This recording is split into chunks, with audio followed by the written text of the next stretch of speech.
नमस्कार विद्यार्थी मित्रांनो, वर्ग 12वी वाणिज्य विषय चिटणीसाची कार्यपद्धती। ते विद्यार्थी मित्रांनो, आज आपण वित्तीय बाजार या पाठामधील दुय्यम बाजार आणि नाणे बाजार व भांडवल बाजार यातील फरक अभ्यासणार आहोत। तर कालच्या तासिकेला आपण प्राथमिक बाजारातील भांडवल उभारणीच्या पद्धती याचा अभ्यास केलेला आहे। तसे नंबर 1 प्रारंभिक प्राथमिक भाग विक्री, तसेच फॉलो ऑन पुढील सार्वजनिक विक्री, तसेच हक्क भाग विक्री, नंतर खाजगीरित्या विक्री। इथपर्यंत काल आपण अभ्यास केलेला आहे आणि त्यातली एक मुद्दा राहिला होता खाजगीरित्या विक्री, म्हणजे प्राथमिक बाजारातील भांडवल उभारणीच्या पद्धती। तर शेवटचा मुद्दा राहिलेला आहे खाजगीरित्या विक्री। तर खाजगीरित्या विक्री म्हणजे 200 पेक्षा कमी निवडक व्यक्ती, वित्तीय संस्था, बँका, विमा कंपन्या यांना गुंतवणुकीची दिलेली संधी होय। आणि या पद्धतीमुळे कमी कालावधीत व खर्चात अधिक कार्यक्षमतेने निधी उभारण्यास मदत होते। तर यानंतर आपण अभ्यासणार आहोत तो मुद्दा दुय्यम बाजार। आता प्राथमिक बाजार आपण अभ्यासलेला आहे, तसेच आता त्यानंतर आपल्याला अभ्यासाचा आहे दुय्यम बाजार। तर दुय्यम बाजार यामध्ये माहिती आहे, दुय्यम बाजाराला प्रामुख्याने भाग बाजार देखील ओळखले जाते। बघा, दुय्यम बाजाराला काय म्हणून ओळखले जाते? भाग बाजार देखील ओळखले जाते। आणि या बाजारात अगोदरच वितरित केलेल्या प्रतिभूतीच्या खरेदी विक्रीचे व्यवहार गुंतवणूकदारामार्फत केले जातात। दुय्यम बाजारामध्ये कुठले व्यवहार केले जातात? या अगोदरच वितरित केलेल्या प्रतिभूतीच्या खरेदी विक्रीचे व्यवहार गुंतवणुकामार्फत होत असतात, लक्षात। तसेच प्रारंभिक भाग विक्रीनंतर जेव्हा भागांची भाग बाजारात नोंदणी केली जाते तेव्हा ते भाग विक्रीस काढले जातात। बघा, प्रारंभिक भाग विक्रीनंतर जेव्हा भागाची भाग बाजारात नोंदणी केली जाते आणि त्यानंतर जेव्हा ते भाग विक्रीस काढले जातात। तसेच प्राथमिक बाजार आणि दुय्यम बाजारामध्ये मुख्य एक फरक आहे आणि यातला मुख्य फरक म्हणजे प्राथमिक बाजारात नवीन प्रतिभूतीची विक्री केली जाते। जे प्राथमिक बाजार आहे यामध्ये नवीन प्रतिभूतीची विक्री ही केली जाते। तर दुय्यम बाजारात अस्तित्वात असलेल्या प्रतिभूतीची पुनर्विक्री केली जाते। दुय्यम बाजारामध्ये कोणत्या प्रतिभूतीची विक्री केली जाते? तर अस्तित्वात असलेल्या प्रतिभूतीची पुनर्विक्री केली जाते। आणि प्राथमिक बाजारामध्ये नवीन प्रतिभूतीची विक्री केली जाते। तर दुय्यम बाजारामध्ये अगोदरच अस्तित्वात असलेल्या प्रतिभूतीची पुनर्विक्री केली जाते आणि दुय्यम बाजारात नवीन प्रतिभूतीची विक्री केली जात नाही। आणि दुय्यम बाजारामध्ये नवीन प्रतिभूतीची विक्री केली जात नाही। नवीन प्रतिभूतीची विक्री फक्त प्राथमिक बाजारातच केली जाते आणि दुय्यम बाजारामध्ये अस्तित्वात असलेल्या प्रतिभूतीची पुनर्विक्री केली जाते। तर दोन्ही बाजारामधला एवढाच हा फरक आहे, तो मुख्य फरक आहे, तो म्हणजे प्राथमिक बाजारामध्ये नवीन प्रतिभूतीची विक्री केली जाते, तसेच दुय्यम बाजारामध्ये अगोदरच अस्तित्वात असलेल्या प्रतिभूतीची पुनर्विक्री केली जाते। म्हणजे प्राथमिक बाजारामध्ये नवीन प्रतिभूतीची विक्री केली जाते आणि दुय्यम बाजारात अगोदरच अस्तित्वात असलेल्या प्रतिभूतीची पुनर्विक्री ही केली जाते। आणि तसेच दुय्यम बाजारामध्ये नवीन प्रतिभूतीची विक्री ही केली जात नाही।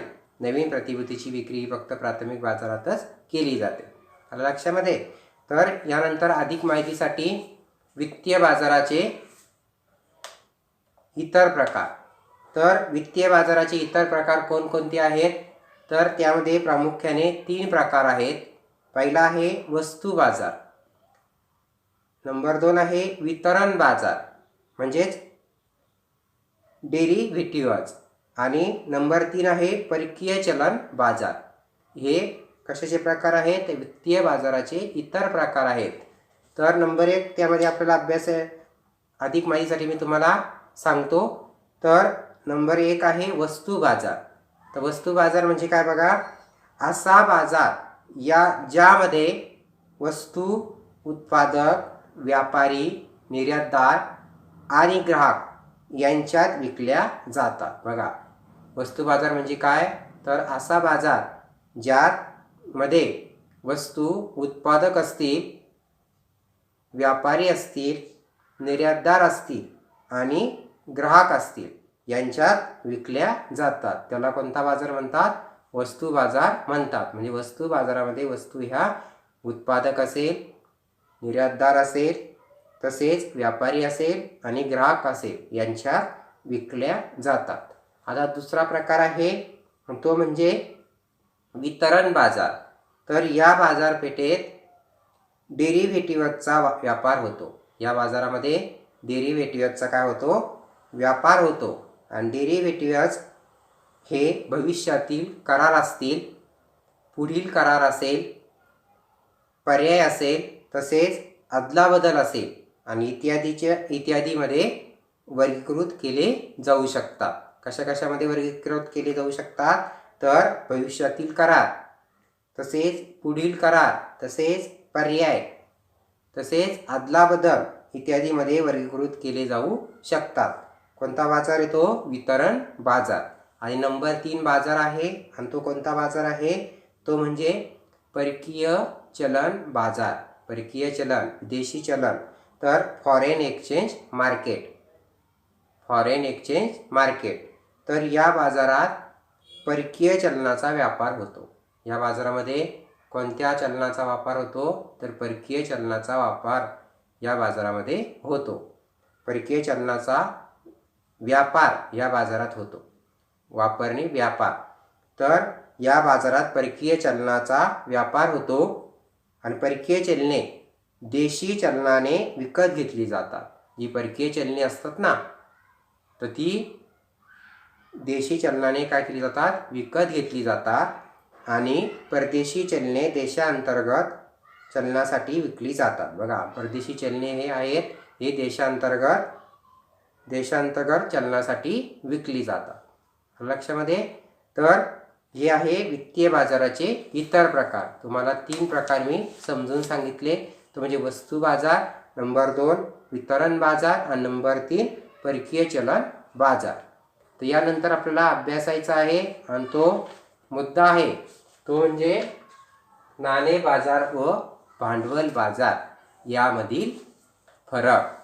आता नाणे बाजार आणि भांडवल बाजार. नाणे बाजार हा तुम्हाला अध्ययनासाठीचा घटक आहे, जो कमी झालेला अभ्यासक्रम आहे. त्यामध्ये नाणे बाजाराचा समावेश आहे आणि नाणे बाजार हा परीक्षेसाठी विचारला जाणार नाही.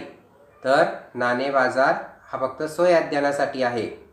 तर नाणे बाजार आणि भांडवल बाजार. आता फरक अभ्यासताना तर नाणे बाजार आणि भांडवल बाजार यातील फरक आपण अभ्यासणार आहोत.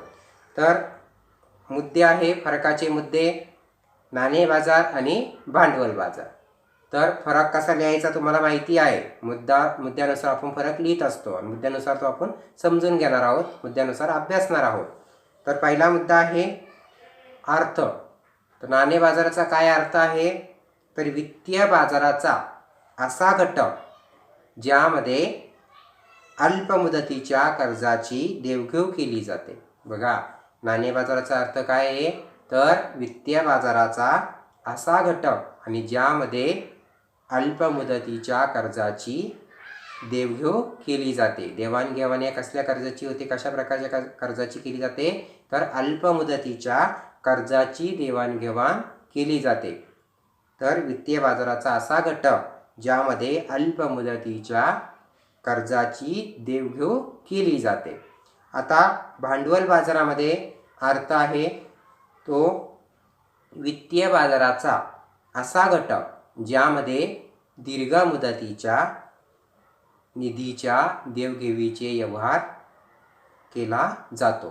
देवघेवीचा व्यवहार केला जातो, पण कशा मुदतीचा असतो? दीर्घ मुदतीचा.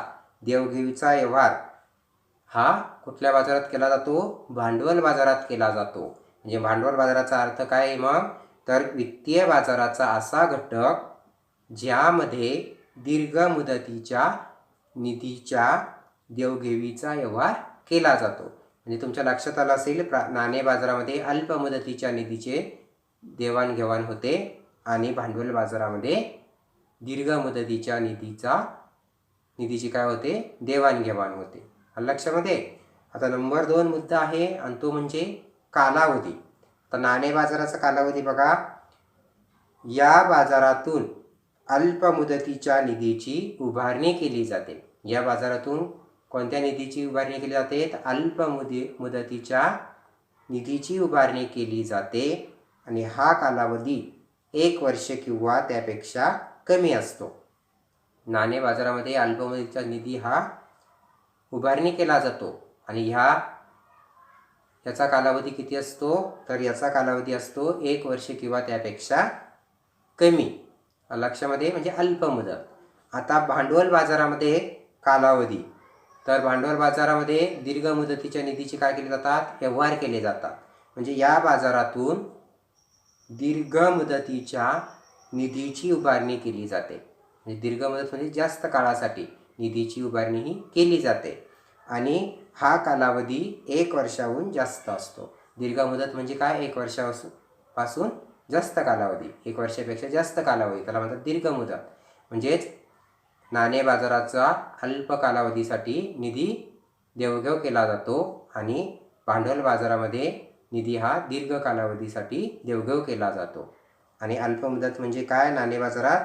तर 1 वर्ष किंवा त्यापेक्षा कमी कालावधी असतो. आणि दीर्घ मुदत म्हणजे काय?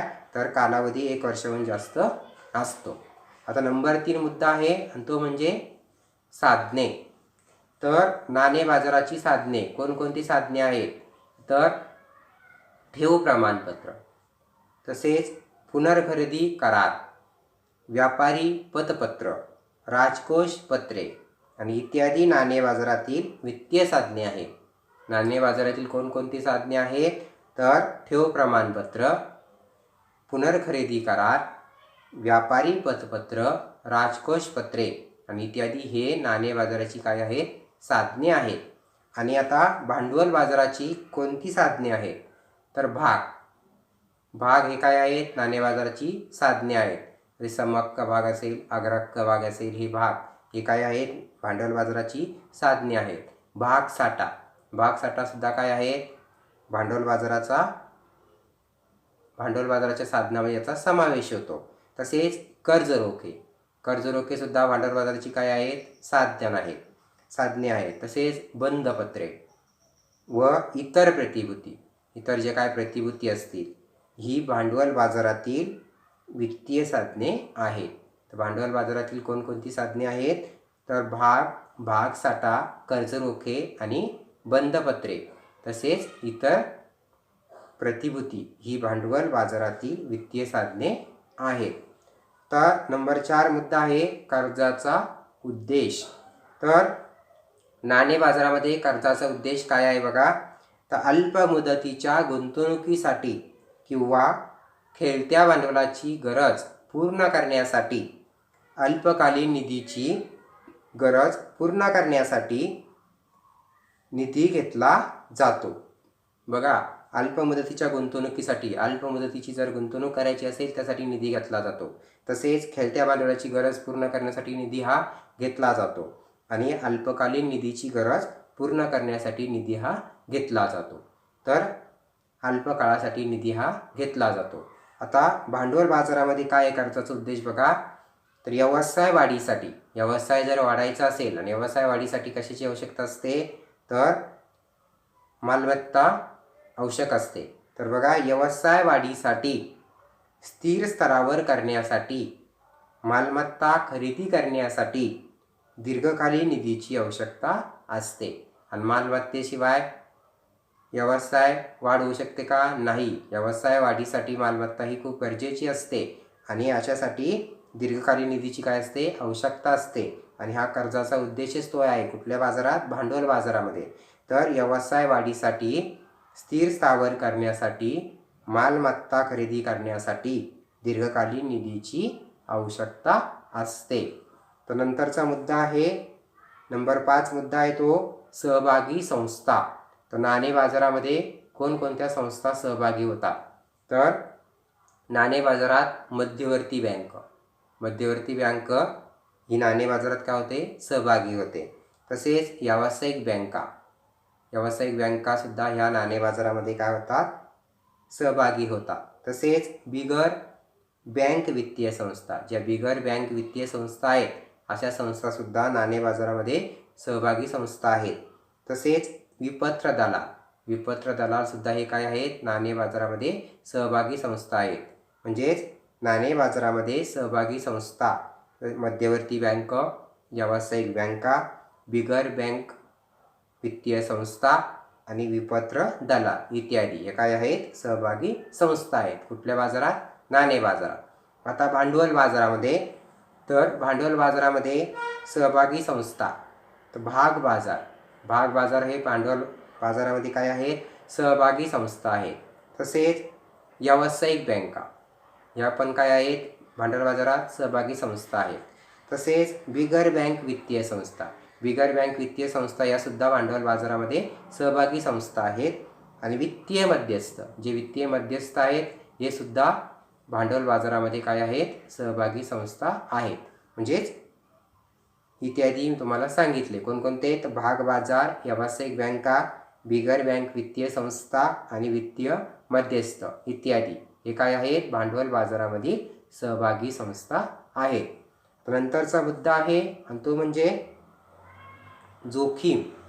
तर नाणे बाजारामध्ये जोखीम कशी असते बघा. तर नाणे बाजारामध्ये अल्प कालावधीसाठी काय करावं लागतो, निधी हा असतो. म्हणजे नाणे बाजाराचा कालावधी खूपच कमी असल्याने जोखीम कमी असते. नाणे बाजाराचा निधी कसा असतो, जास्त प्रमाणात असतो का, नाही.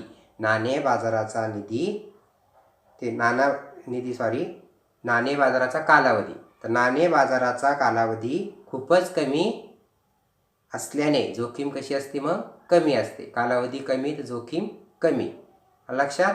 आणि नंतर भांडवल बाजारामध्ये, तर भांडवल बाजाराचा कालावधी जास्त असल्याने नाणे बाजाराच्या तुलनेत जोखीम जास्त असते.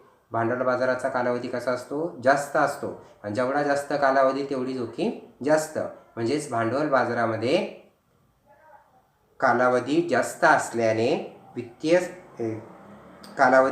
असल्याने नाणे बाजाराच्या तुलनेत जोखीम काय असते, मग जास्त असते, लक्षात. म्हणजेच नाणे बाजारात कमी जोखीम असते आणि भांडवल बाजारामध्ये दीर्घ कालावधी असतो, म्हणजे जोखीम ही जास्त असते. आता नंतरचा मुद्दा आहे आणि तो म्हणजे गुंतवणुकीवरील परतावा. तर नाणे बाजारामध्ये बघा, नाणे बाजारातील गुंतवणूक अधिक तरल व सुरक्षित असल्याने मिळणारा परतावा हा कमी असतो. बघा, नाणे बाजारातील गुंतवणूक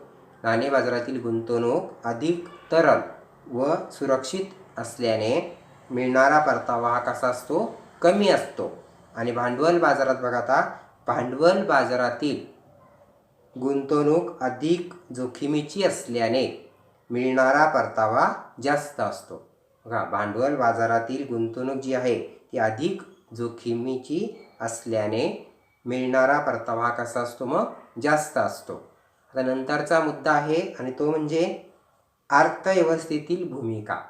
तर नाणे बाजाराची अर्थव्यवस्थेतील भूमिका काय आहे, तर नाणे बाजारामुळे अर्थव्यवस्थेतील निधीची तरलता वाढण्यास मदत होते.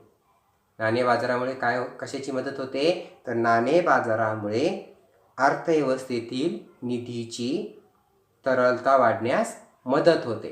आता भांडवल बाजार बघा, अर्थव्यवस्थेतील भूमिका या मुद्द्यात भांडवल बाजार. तर भांडवल बाजार अर्थव्यवस्थेतील बचतीचा कार्यक्षम वापर करण्यास मदत करतो.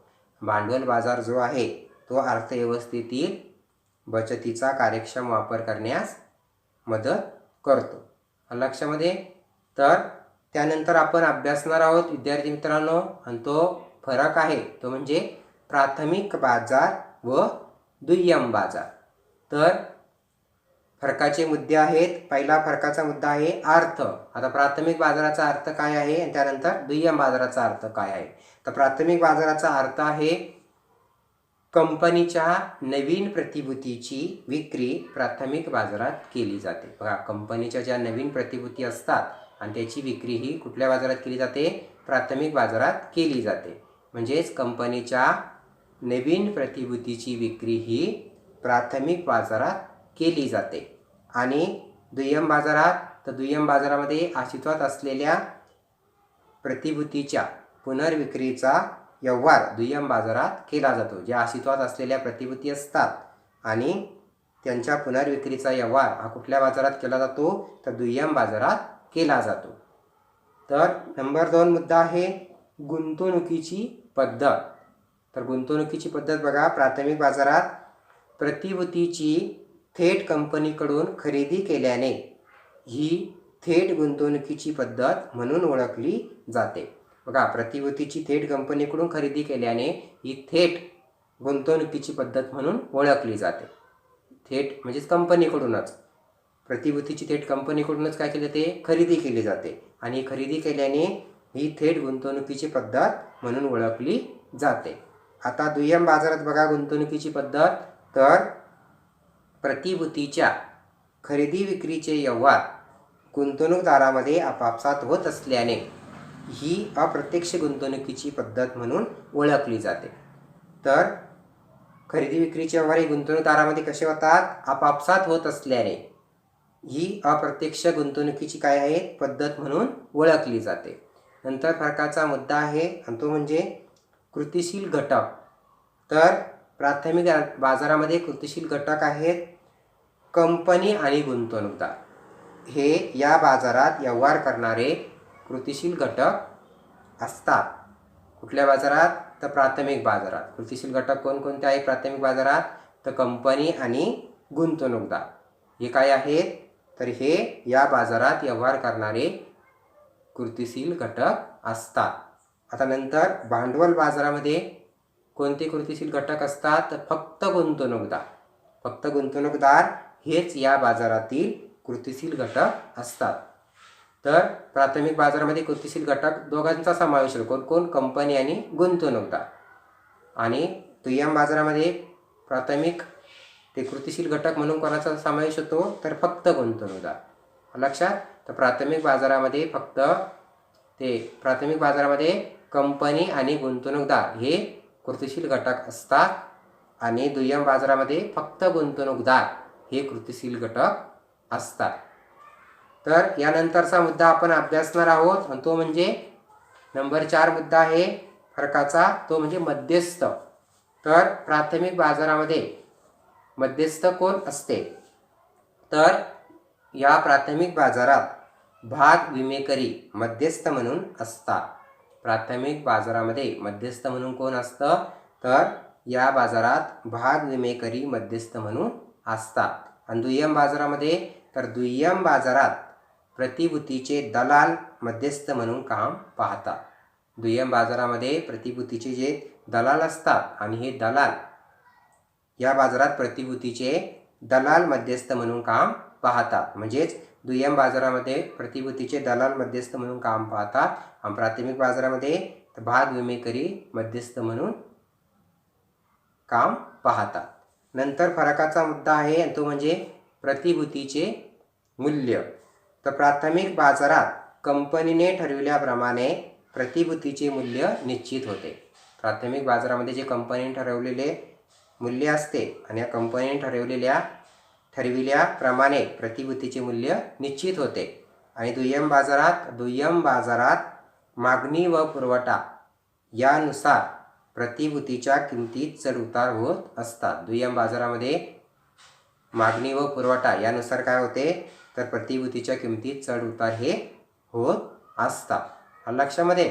तर विद्यार्थी मित्रांनो, आज आपण वित्तीय बाजार आणि या वित्तीय बाजार पाठामधील दुय्यम बाजार या घटकाचा अभ्यास केलेला आहे. तसेच नाणे बाजार व भांडवल बाजार यातील फरक अभ्यासलेला आहे. तसेच प्राथमिक बाजार आणि दुय्यम बाजार यातील फरक अभ्यासलेला आहे.